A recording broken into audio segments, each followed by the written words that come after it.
आज कौन कौन से स्टॉक्स इस कड़ी में रखे हैं हमने और क्यों? आज बहुत सारे बिग स्टॉक्स हैं। आज 5 बिग स्टॉक्स हैं आशीष। ओके। हाँ। सबसे बड़े स्टॉक से शुरुआत करते हैं, हीरो मोटोकॉर्प से। मैं न्यूट्रल ले रहा हूँ। मैं न्यूट्रल पता क्यों ले रहा हूँ? क्योंकि भले ही नंबर्स एस्टिमेट से कम रहे हों, लेकिन at the end of the day रहे तो ऑल टाइम हाई के नंबर्स हैं यहाँ पर। और उसका भी एक कारण है जो नतीजे, एक तो कल पोजीशनिंग इसकी वीक हो गई थी, इसके लिए भी मैं इसको न्यूट्रल ले रहा हूँ। सेल ने नेगेटिव नहीं ले रहा हूँ, खैर बाय सेल तो मैं देता भी नहीं हूँ। नेगेटिव इसलिए इसको नहीं ले रहा हूँ क्योंकि कल पोजीशनिंग उस हिसाब से हो गई थी और एबिटा और मार्जिन पर इम्पैक्ट आया रॉ मटेरियल प्राइसेस का, और रियलाइजेशन लेकिन ठीक ठाक थे इनके। अच्छा, at the end of the day profit 36% बढ़ा है, ऐसा नहीं है कि प्रॉफिट कम हुआ। वो बस ये है कि एक्सपेक्टेशन आपका बहुत ज़्यादा था, 1200 करोड़ का एक्सपेक्टेशन था, उसके सामने 1123 करोड़। लेकिन जिस वजह से मैं न्यूट्रल ले रहा हूँ, रेड नहीं ले रहा हूँ, एक तो पोजीशनिंग, दूसरा मैनेजमेंट कमेंट्री बहुत पॉजिटिव थी। मैं हमेशा बोलता हूँ एक नंबर्स सिर्फ मत देखिए, मैनेजमेंट कमेंट्री देखिए। आरती इंडस्ट्रीज की बात हुई थी हमारी, क्या हुआ कल आरती इंडस्ट्रीज में? कोलैप्स कर गया ना, क्योंकि मैनेजमेंट की कमेंट्री देखनी बहुत ज़रूरी होती है। ये कई बार पता लगाना ज़रूरी है कि जो नंबर्स हैं वो टॉप नंबर्स हैं या बॉटम नंबर्स हैं, ये मैनेजमेंट कमेंट्री से आपको पता चलता है। तो मैनेजमेंट की कमेंट्री अच्छी थी और आगे उनको अच्छी उम्मीद है कि अच्छी डिमांड आएगी, और नए लॉन्चेस में भी फोकस कर रहे हैं, प्रीमियम सेगमेंट पे भी फोकस कर रहे हैं। इसके लिए इसको मैं न्यूट्रल लेके चल रहा हूँ।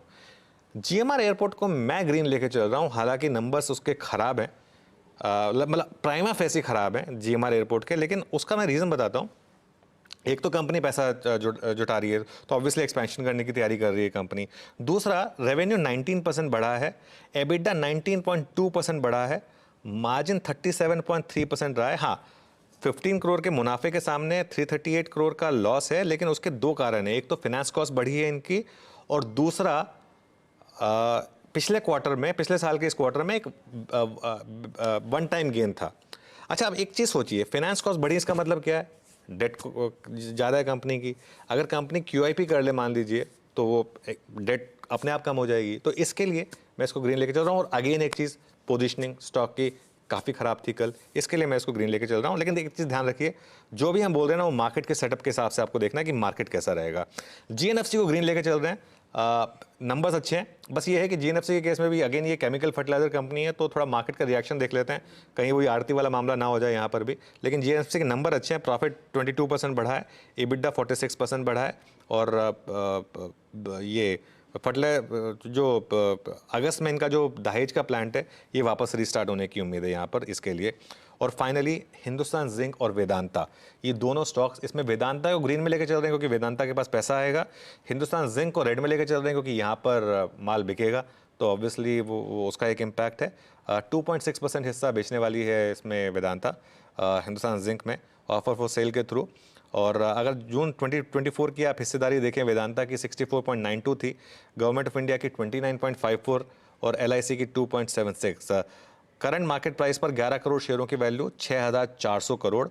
तो ये एक डेटा, ये सारे जो डेटा है, ये मैंने जो हमारे कलीग हैं नाइजेल, उनसे मांगा था डेटा, तो उन्होंने दिया है। और वेदांता के लिए पॉजिटिव है क्योंकि वेदांता डिविडेंड दे सकता है, और यहाँ जो रकम है इसका कर्ज घटाने में या कैपेक्स में इस्तेमाल होगा, इसके लिए ये वेदांता ग्रीन में और हिंदुस्तान जिंक रेड में। आशीष, बहुत बढ़िया। सबसे इंपॉर्टेंट स्टॉक्स हैं आज के जिस पे ये चर्चा हो रही थी। इन सब स्टॉक्स पे आगे डिटेल में खबरों पे बातचीत होगी, लेकिन रडार पे रखिए कोई हीरो मोटोकॉर्प न्यूट्रल से लगता है, इसका रिएक्शन शायद देखने को मिले।